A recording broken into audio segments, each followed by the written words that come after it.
First, on the question, was it worth it? I think it's not completely the right question, the past tense, because we're still in Afghanistan with the training mission, with development cooperation activities. So the question should perhaps be, is it worth it? Essentially follow the format of the notorious comprehensive approach. The interlocking sort of working of security, development, and good governance activities. The first question I have to answer under security is, what were NATO's objectives, actually? And to answer that, the first objective was, as you probably know, to prevent Afghanistan from becoming a source again of international terrorism, international terrorist attacks against the United States and its allies and partners. I think there we, for the time being, succeeded. The second objective was to build up the Afghan army and police to such an extent that they can take care of their own security, so that we don't have to fight anymore in Afghanistan as NATO. There, the 31st of December last year was a crucial date, ever since the Afghan friends do it themselves, almost completely. And the third objective for NATO was, of course, by helping to provide this secure environment to assist the international community and the Afghan government in building development and good governance. We have to note, amongst all the bad news and the questions, that we have now, for the second time, an elected president in Afghanistan, which means that we have a peaceful transition of power, and that we have not seen in Afghanistan for a long time, as far as we can remember.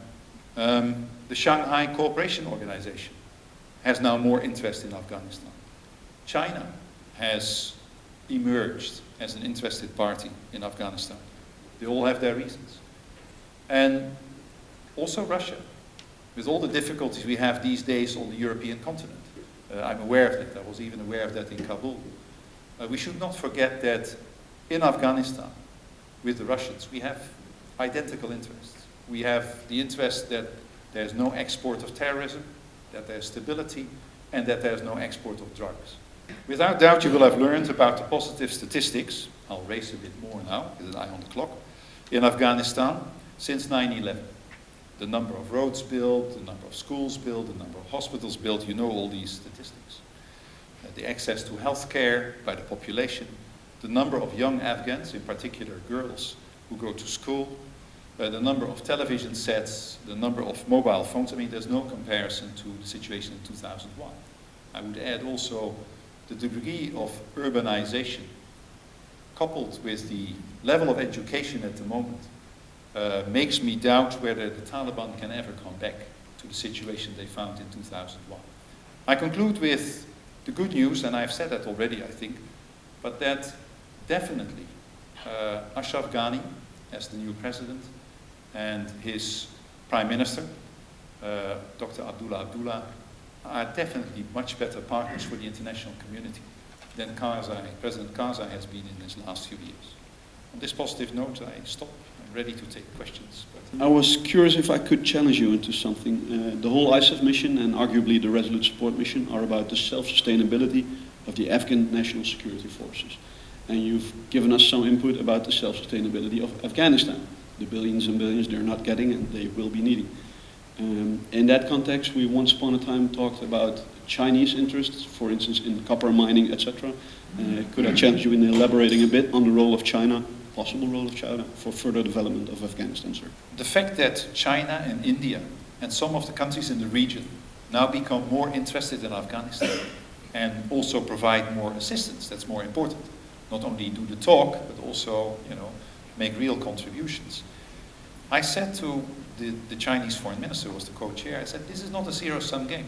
Don't you worry. We applaud this. We want to see normal relationships between Afghanistan and its neighbors. And part of that is the economic development. 16 all American soldiers will leave Afghanistan, or all international soldiers even. NATO. Yeah. NATO soldiers. Is that somehow related to the next US presidential elections, or and if yes, in what way? It's probably yes. although it has to do with the end date, end state discussion I referred to earlier, that at one point you have to put a marker on the calendar and say to, in this case, the Afghans, listen friends, you have to work very hard to be ready, but because by that time you have to do it all by yourself, or almost all by yourself. Now, NATO's training mission will come to an end at the end of 2016. That is the train, advise and assist mission, not non-combat. The US will not totally leave, because the deal, the announcement by Obama was, I make available 9,800 men for the train, advise and assist mission, led by NATO, and for the, probably you know this, separate US mission, counterterrorism, where they still have special forces hunting Al-Qaeda, for example. And then after 2016, that is the American plan, but you should ask US colleagues for the finer details, they will leave about 1,000 military, essentially on the embassy compound for the training mission, like they have training missions in more countries in Asia. I think most importantly, you have given us something to think about and to learn lessons from. As we all know, learning lessons is important. As Groucho Marx would say, learn from the mistakes of others. You can never live long enough to make them all yourself. Please join me in a round of applause.